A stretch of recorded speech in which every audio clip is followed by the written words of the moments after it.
నమస్తే అండి. నేను మీ లలిత. ఈరోజైతే నా మనవరాలి కోసం కాటికి ఇంట్లోనే తయారు చేస్తున్నానండి. చాలా సింపుల్‌గా తయారు చేసుకోవచ్చు. ముందుగా అయితే నేను ప్రమిద తీసుకున్నానండి. ప్రమిదలో ఆవు నెయ్యి వేసుకున్నానండి. చూసారు కదండీ! ఆవు నెయ్యినైతే ప్రమిదలో వేసుకున్నాను. ఒత్తు ఒకటేస్తున్నానండి. దూదితో ఒత్తు చేసి ఆవు నెయ్యి తడిచేలాగా ఒత్తికి ఒత్తినైతే తయారు చేసి వేసానండి.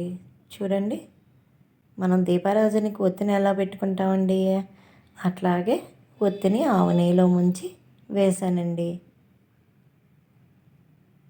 ఇలా చేసుకుంటే ఇంట్లోనే చక్కగా కాటికి తయారు చేసేసుకోవచ్చండి. ఇప్పుడు దీపం అయితే వెలిగిస్తున్నానండి.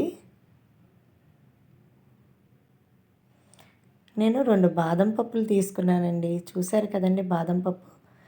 ఈ బాదం పప్పుని ఫోర్క్‌కి గుచ్చానండి. చూడండి, ఫోర్క్‌కి బాదం పప్పు గుచ్చి ఇట్లా మంట మీద బాదం పప్పుని వెలిగిస్తున్నానండి.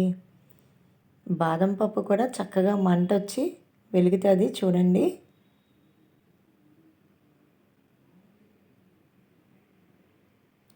చూడండి, ఇప్పుడు బాదం పప్పు కూడా మండుతుంది కదా. దీపం మీద బాదం పప్పు పెట్టి ఇట్లా వెలిగించాలండి. ఇలా ఫోర్క్ కుచ్చుకోవడం వల్ల మన చేయి కాలదు, చక్కగా బాదం పప్పు కూడా కాలుతుంది. అలా కాలుతున్న బాదం పప్పు మీద ఆ పొగ పోకుండా పైన ఇంకో స్పూను ఇట్లా పెట్టండి తిరగేసి.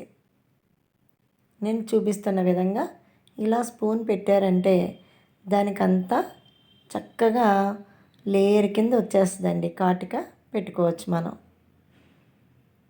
చూడండి ఎంత ఈజీ టెక్నిక్కో ఇది.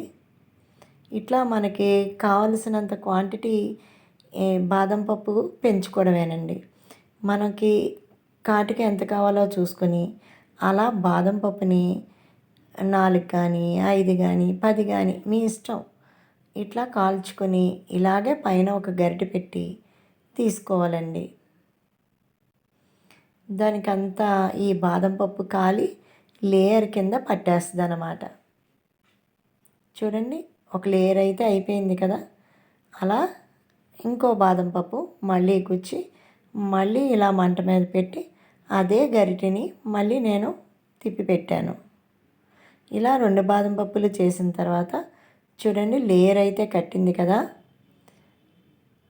మనం ఇలా చేసుకుంటే ఇంట్లోనే కదండి, చాలా తక్కువ క్వాంటిటీ చేసుకోవచ్చు. అయిపోయినప్పుడల్లా చేసుకుంటే ఫ్రెష్గా కూడా కాటుకుంటుంది. ఇది నా మనవరాలి కోసం చేశాను కాబట్టి నేను తక్కువ క్వాంటిటీయే చేశానండి. ఇప్పుడు నేను చేసిన ఈ క్వాంటిటీ కనీసం ఒక 15 రోజులు 20 రోజులు వస్తుందండి. ఇలా మొత్తం స్పూన్తో గీకేసాను చూసారండి. ఆ గరిటెకున్నదంతా స్పూన్తో తీసేసాక చిన్న ఆవు నెయ్యి చుక్క వేసాను మళ్ళీ అందులో. ఎందుకంటే ఆవు నెయ్యి వేస్తే మళ్ళీ మనం తీసుకున్న కాటికంతా చక్కగా ఇట్లా స్ప్రెడ్ అవుతుంది. చూడండి ఎంత బాగా వచ్చిందో. చాలా ఈజీ కదండి. బయట నుంచి కొనుక్కొని తెచ్చిన కాటికి పెట్టడం కన్నా ఇంట్లో మన చేతులతో మనం ఇలా తయారు చేసేసుకోవచ్చు. ఎప్పుడు కావాలంటే అప్పుడు ఒక బాదం పప్పు ఉంటే చాలండి. ఆవు నెయ్యి కానీ మీ ఇష్టం, ఏ నూనెతో అయినా ఇట్లా వెలిగించుకోవచ్చు దీపం. చూడండి ఎంత బాగుందో కాటిక. చాలా బాగుంది కదండి. ఇంకెందుకు ఆలస్యం, ఇంట్లో ఎవరికైనా కాటిక కావాలి, ఇలా నాకులా మనవరాళ్ళు ఎవరైనా ఉంటే ఇలా తయారు చేసేసుకోండి. ఓకేనా? మరి నా వీడియో కనుక నచ్చితే లైక్ చేయండి, షేర్ చేయండి, సబ్స్క్రైబ్ చేయండి. థ్యాంక్స్ అండి.